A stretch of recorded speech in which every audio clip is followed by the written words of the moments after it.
Hi friends, welcome back to my YouTube channel Samarpan VK में आपका बहुत बहुत स्वागत है।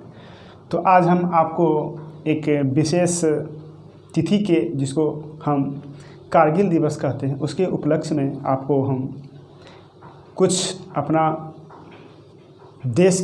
देश की संप्रभुता और देश की आज़ादी के बाद जो लड़ाई हुई उसमें हमारे महान देश के महान सपूतों ने जो बलिदान दिया और देश की मर्यादा को आत्मसम्मान की रक्षा करने के लिए उन्होंने दुश्मनों के दांत खट्टे कर दिए। और इस उपलक्ष्य में उन तमाम महान सपूतों को सादर हम अपने देश की सम्मान के लिए उन्हें नमन करते हैं। और इस देश की संप्रभुता के लिए उन्होंने आज से 21 वर्ष पर पूर्व 26 जुलाई 1999 को हम कारगिल दिवस के रूप में मनाते हैं। वह कारगिल दिवस जिस समय हमारे देश के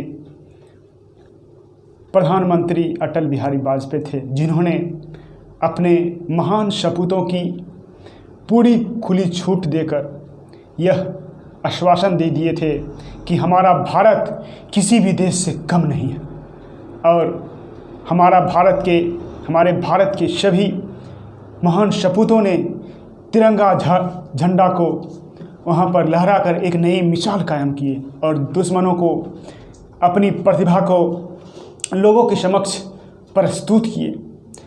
उन भावनाओं को कद्र करते हैं जो हमारे महान सपूतों ने अपना बलिदान देकर, उन माताओं का हम बड़ा ही शुक्रगुजार हैं अपने देश के वासी होने के नाते, जिन्होंने अपने पुत्र को वहाँ पे बलिदान होने के लिए एक आश्वासन के साथ एक आशीर्वाद देकर उनको भेजे हैं वहाँ पर।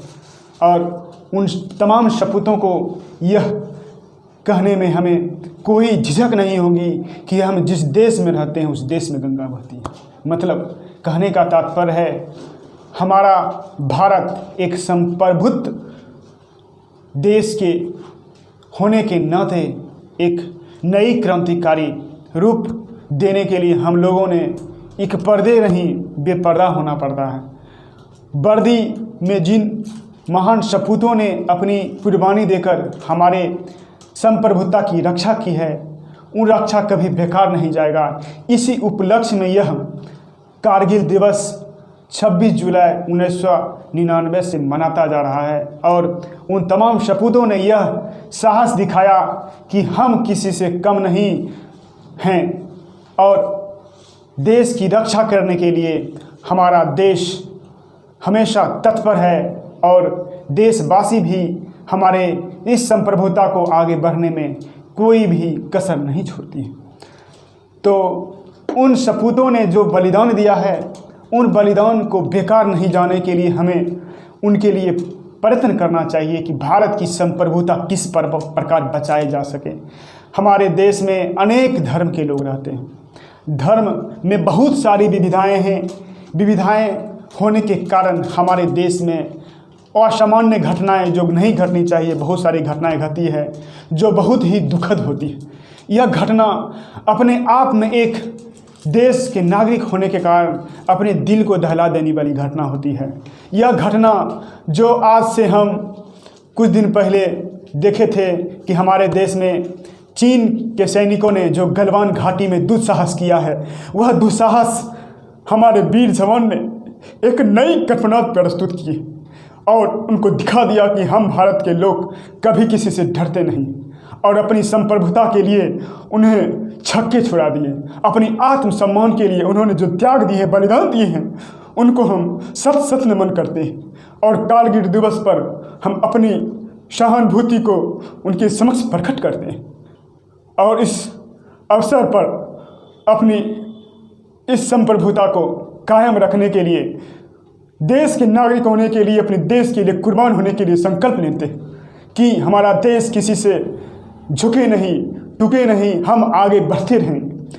बढ़ने का मतलब हमारे देश के सभी नागरिक एक समान हैं। सभी धर्म के लोग हमें अपनी मर्यादा में रहने की संकल्पना प्रस्तुत करते हैं और संकल्पना प्रस्तुत होने के साथ साथ अपने इस कोरोना काल में हमारे वीर जवान ने एक इतनी साहस प्रस्तुत की।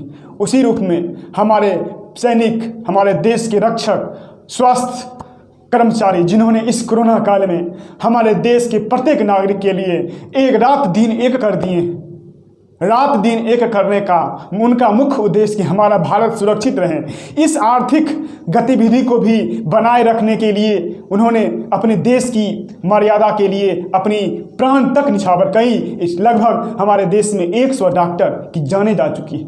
और इस कोरोना काल में हमारे महान सपूतों ने जो इस प्रदर्शन के बल पर अपने आत्मभूति रूप को एक नए उजागर प्रस्तुत किए हैं और क्रांति के साथ हम भारत के लोग इस संप्रभुता को बचाए रखने में आज सक्षम हो पाए।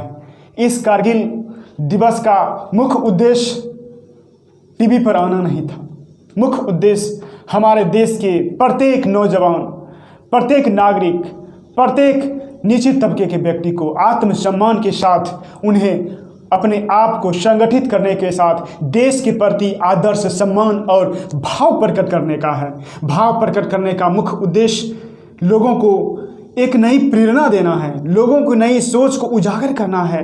कहने का तात्पर्य यही है, यह देश जिन महान सपूतों के बल पर आज हम जिस परिवेश में रहते हैं वहाँ के लोगों को सुखी संपन्न रहने के लिए उन्हें कटिबद्ध करें और एकता में बल बनाने का प्रयास करें और इस संकट की घड़ी में अपने आप को सुरक्षित रहें, अपने से बड़े बुजुर्ग की सम्मान करें और बड़े बुजुर्ग का ख्याल रखें।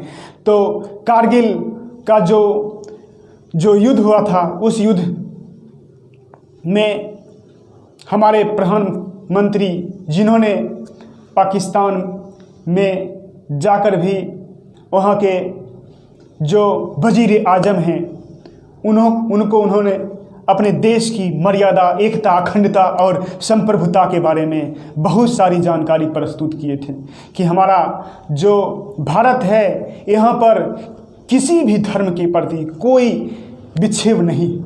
मतलब हमारा देश में सिख, ईसाई, हिंदू, मुस्लिम सभी बड़ी ही विनम्रता से आदरपूर्वक रहते हैं और सम्मान करते हैं। सम्मान क्योंकि कारगिल में हमारे सभी धर्म के लोग जो अपनी सहानुभूति प्रकट करते हैं, उनको हम अपनी आत्मसम्मान की रक्षा करने के लिए उन्होंने जो त्याग तपस्या के दम पर देश के लिए जो आत्मसम्मान की बात को आगे बढ़ाया, उनको हम सत सत नमन करते हैं। और हम यही उपेक्षा करते हैं कि कारगिल यह हो या गलवान हो, हम किसी से कम नहीं का हमेशा नारा रखेंगे और इस देश की संप्रभुता के लिए अगर जान भी देना पड़े तो वो भी हमें तुच्छ है, क्योंकि देश के लिए जान देना एक गर्व की बात है।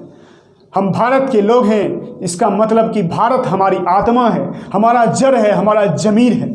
और भारत में जन्म होने का मतलब ही होता है, क्योंकि भारत को गुरुओं का देश कहा जाता है।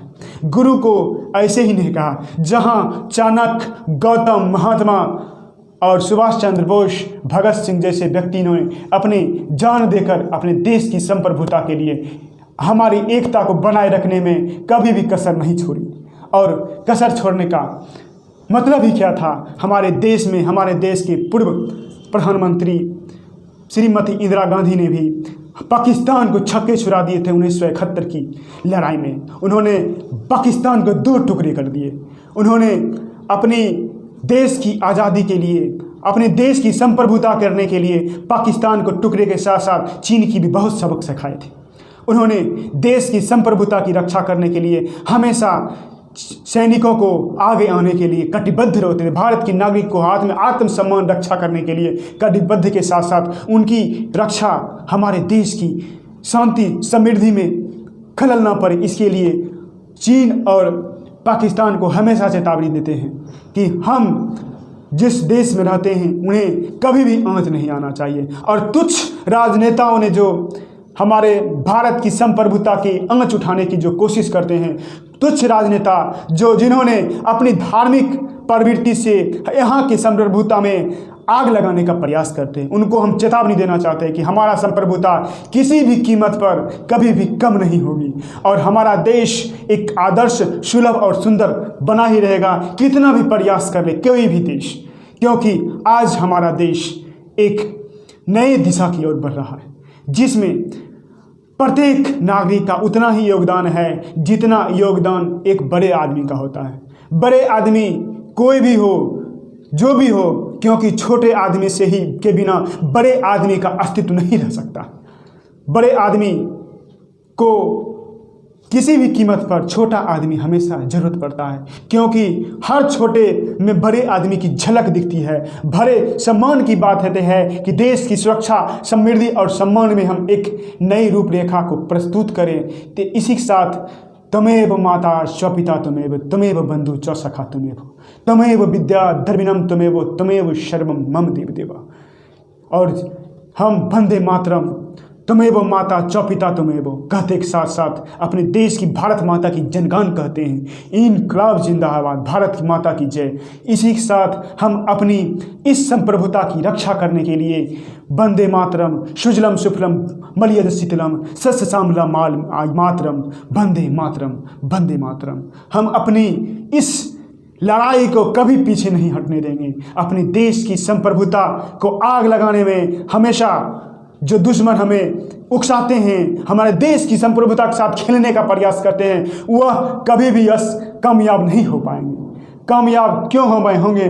क्योंकि हमारे जवान 24 घंटा में 24 घंटा अपने देश की सुरक्षा के लिए, अपनी आत्मसम्मान की रक्षा करने के लिए हमेशा आगे रहते हैं और अपनी सहानुभूति से, अपनी कर्मठ योग्यता से लोगों को हमेशा वह, अगर आप आज वर्क कर रहे हैं तो आज हम चैन की नींद सो पाते हैं। हमारा उद्देश्य हमारे देश की संप्रभुता की रक्षा करना, हमारे देशवासी हमेशा सुखी संपन्न रहे और बड़ी विनम्रता के साथ इस कारगिल दिवस के अवसर पर हम अपनी वक्तव्य को लोगों तक पहुंचाने का प्रयास किए हैं। और मुख्य उद्देश्य हमारे देश में शांति प्रस्तुत करना है, क्योंकि हमारा देश शांति का देश कहा जाता है। और महात्मा बुद्ध और महात्मा गांधी ने, जिन्होंने शांति के पाठ को, सत्य अहिंसा के मार्ग पर हमें चलना सिखाया है। और सत्य अहिंसा का मतलब ये नहीं कि चुप रहना है, जरूरत पड़ने पर हमें आग उठाए। उन्होंने नारा दिया था, अंग्रेजों भारत छोड़ो। मतलब क्या? जब वह अहिंसा का मार्ग देखे कि हमारा भारत अब इससे कुछ नहीं हो वाला, उसके बाद उन्होंने 1942 में नारा दिया, अंग्रेजों भारत छोड़ो और करो या मरो। मतलब क्या? मर जाओ या भारत की संप्रभुता के लिए अपनी आवाज़ को बुलंद करो और अपनी आज़ादी के लिए, अपने देश के देशवासी की समृद्धि रक्षा करने के लिए, अपने प्राण तक निछावर करने के लिए कभी भी पीछे मत हटो।